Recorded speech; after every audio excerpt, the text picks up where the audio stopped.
Ego is the enemy by Ryan Holiday. Comprehensive summary. Introduction. Ego is the Enemy by Ryan Holiday examines how our own ego, defined as an unhealthy belief in our own importance, arrogance, and self-centered ambition, sabotages success, interferes with learning, and prevents resilience during failure. Drawing from Stoic philosophy, historical case studies, and contemporary examples, Holiday presents ego as the invisible antagonist behind many personal and professional downfalls. The book contends that while confidence and self-belief are necessary components of achievement, unchecked ego that manifests as entitlement, self-absorption, and inability to recognize limitations creates destructive patterns that undermine the very success it seeks.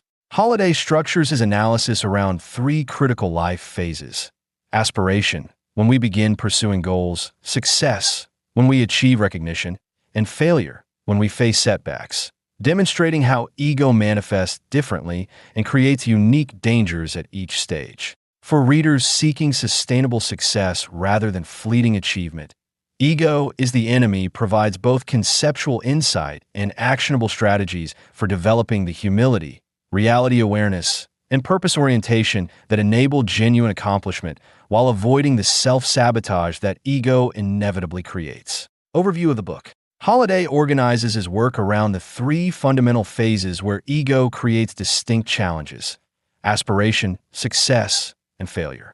In the aspiration section, Holiday examines how ego interferes with the learning process, creates talking rather than doing, and generates unrealistic expectations that lead to disappointment. The success section explores how achievement often amplifies ego's worst tendencies, creating protective narratives that prevent continued growth and entitlement that damages relationships. The failure section addresses how ego makes recovery from setbacks more difficult by encouraging denial, blame shifting, and destructive responses rather than humble reassessment.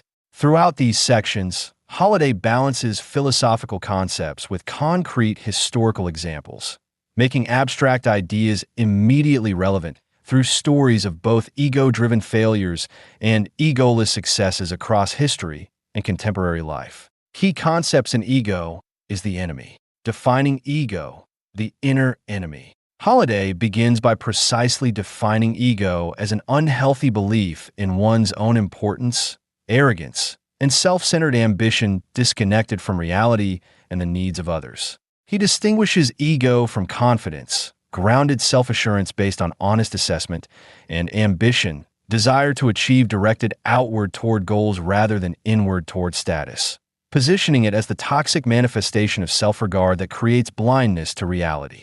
Holiday examines how cultural forces in modern society actively encourage ego development through social media broadcasting, participation trophies, inflated self-esteem movements, and celebrity worship that celebrates notoriety over substance. He explores ego's insidious nature, how it disguises itself as confidence, ambition, or self-protection while actually undermining the very success it claims to seek. This foundational definition establishes ego as an internal rather than external obstacle, one particularly dangerous because it masquerades as strength and self-protection while actually creating the vulnerabilities and limitations it claims to defend against. Talk versus action. Ego's preference for narrative over reality. One of ego's most common manifestations is the tendency to talk about ambitions, abilities, and future accomplishments rather than quietly focusing on the actions required to achieve them. Holiday demonstrates how premature verbalization creates several ego-driven problems: the false sense of accomplishment that comes from discussing rather than doing, the pressure to maintain consistency with publicly stated ambitions regardless of changing information, and the diversion of energy from action to impression management. Through historical examples, including U.S. Civil War General William Tecumseh Sherman, who refused to give speeches or write about his strategies, and contemporary counterexamples of entrepreneurs and artists who talk extensively about projects they never complete, Holiday illustrates how quiet action consistently outperforms loud proclamation. He explores psychological research, showing how discussing goals creates a premature sense of accomplishment that reduces motivation to perform the actual work, creating what appears to be ambition but functions as its substitute. The Canvas strategy, ego suppression through humble assistance. Holiday introduces what he calls the Canvas strategy, deliberately suppressing ego to serve other success as the counterintuitive path to developing skills, building relationships, and creating opportunities that ego-driven self-promotion cannot access. Named after the artist's canvas that disappears beneath the paint while making the art possible. This approach represents direct opposition to ego's demand for immediate recognition and credit. Through historical examples, including Benjamin Franklin, who deliberately avoided claiming credit for legislative initiatives, and modern counterexamples of entitled young professionals demanding recognition before delivering value, Holiday demonstrates how ego's insistence on acknowledgement paradoxically diminishes the very opportunities it seeks. He explores specific applications of the Canvas strategy across contexts, apprenticing with masters to absorb knowledge rather than proving existing abilities, solving problems others ignore because they appear beneath their position, and deliberately directing credit to others to build relationship capital that eventually creates greater opportunities. Pride and ego, the downfall after success. Achievement often amplifies rather than satisfies ego, creating what Holiday calls the disease of me that transforms initial success into eventual downfall through entitlement, alienation, and resistance to continued growth. Ego responds to accomplishment by creating dangerous narratives. That success resulted entirely from personal brilliance rather than circumstances, timing, or assistance. That achievement confers special status deserving of different treatment, and that past success guarantees future outcomes regardless of continued effort or adaptation. Through historical examples, including Alexander the Great, whose military genius eventually transformed into self-destructive grandiosity, and professional sports dynasties that collapsed after initial championships, Holiday demonstrates how pride routinely undermines the very qualities that created initial success. He identifies specific manifestations of post-success ego inflation, resistance to feedback that contradicts the narrative of special genius, deteriorating relationships as others become viewed as less important, and complacency that prevents continued growth while competitors advance. Failure and recovery. Ego as obstacle to resilience. Ego particularly interferes with effective response to failure and setbacks, creating destructive patterns that transform temporary defeats into permanent limitations through denial, externalization, and identity crisis. Holiday distinguishes between reality-based response to failure, objective assessment followed by appropriate adjustment, and ego-driven reaction, protection of self-image at the expense of genuine learning and recovery. Through historical examples, including Ulysses S. Grant, whose business failures created humility that enabled later military success, and contemporary figures whose careers ended after setbacks they couldn't psychologically process, Holiday demonstrates how ego consistently transforms manageable failures into terminal events by preventing the honest assessment and adaptation necessary for recovery. He explores specific ways ego corrupts failure response. Denial that prevents acknowledging reality. Blame shifting that externalizes responsibility rather than identifying controllable factors. Narrative creation that preserves self-image at the expense of growth. And identity fusion that makes professional setbacks feel like personal annihilation. Maintain your own scorecard. Internal standards versus external validation.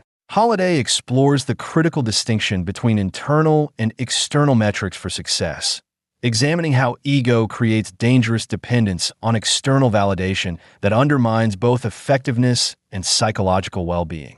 He introduces the concept of keeping your own scorecard, establishing personal standards for excellence independent of recognition, applause, or status markers that ego perpetually seeks. Through historical examples, including Coach John Wooden, who evaluated team performance based on effort execution regardless of winning or losing, and artist Ida Rosenthal, who maintained quality standards despite pressure for compromise, Holiday demonstrates how internal standards consistently produce superior long-term results compared to external validation seeking. He examines specific ways ego distorts success measurement, adjusting standards to match performance rather than improving performance to meet standards, overvaluing public metrics like social media engagement or press coverage that feel validating but poorly correlate with actual impact, and creating elaborate narratives that transform mediocre results into imagined victories. Alive time versus dead time. Making use of all circumstances. Holiday examines the critical distinction between what he calls alive time, circumstances used for growth regardless of limitations, and dead time, periods where ego's resentment of constraints prevents development despite available opportunities. Ego particularly creates dead time during seemingly unfavorable circumstances, when facing setbacks, working under others, or enduring necessary but unglamorous foundation-building periods. By focusing on narrative creation about unfairness or specialness rather than extracting maximum value from current reality. Through historical examples, including Malcolm X, who transformed prison time into intensive self-education, and contemporary counterexamples of talented individuals who waste potential during circumstances they consider beneath them. Holiday demonstrates how the ability to create alive time consistently separates those who achieve sustained success from those whose potential remains unrealized despite apparent advantages. This capacity to transform any circumstance into development opportunity represents perhaps the most powerful antidote to ego's entitled expectation of ideal conditions. The eternal student, balancing learning and doing. Holiday examines the complex relationship between ongoing learning and practical application, exploring how ego creates opposite but equally destructive tendencies toward either premature confidence that prevents necessary skill development or perpetual studenthood that avoids the accountability of actual performance. He distinguishes between purpose-driven learning, acquiring specific knowledge for application toward meaningful goals, and ego-driven credentialism, accumulating degrees, certificates, or knowledge primarily for status and identity reinforcement. Effective achievement requires oscillation between learning and doing rather than exclusive focus on either. Ego creates specific issues in the learning process, selective exposure to information that confirms existing beliefs rather than challenges them, using knowledge for impression management rather than practical application, and pursuing formal credentials without developing corresponding practical judgment. Effective learning requires humility to recognize knowledge gaps, while simultaneously requiring courage to apply imperfect knowledge despite inevitable mistakes. Conclusion. Ego is the Enemy provides a comprehensive examination of how our own self-centered ambition, arrogance, and need for validation sabotages effectiveness across all phases of achievement, from initial aspiration through success to inevitable failure. By integrating Stoic philosophy, historical case studies, and practical strategies, Holiday offers both conceptual understanding and actionable approaches for combating ego's destructive influence. The book's particular value lies in its nuanced understanding of ego, not as confidence or healthy ambition, but as the unhealthy manifestation of self-importance that prevents learning, distorts reality perception, and undermines the very success it claims to seek. For readers experiencing ego-driven challenges, whether talking instead of doing, entitlement instead of service, or defensiveness instead of learning, Holiday provides both diagnostic clarity and practical remedies based in timeless wisdom. By challenging cultural narratives that celebrate ego-driven success, Holiday reveals the paradoxical truth that genuine accomplishment requires the very ego suppression our achievement-oriented society often discourages, creating the humility to learn, the reality awareness to adapt, and the purpose orientation that enables meaningful contribution beyond mere self-aggrandizement.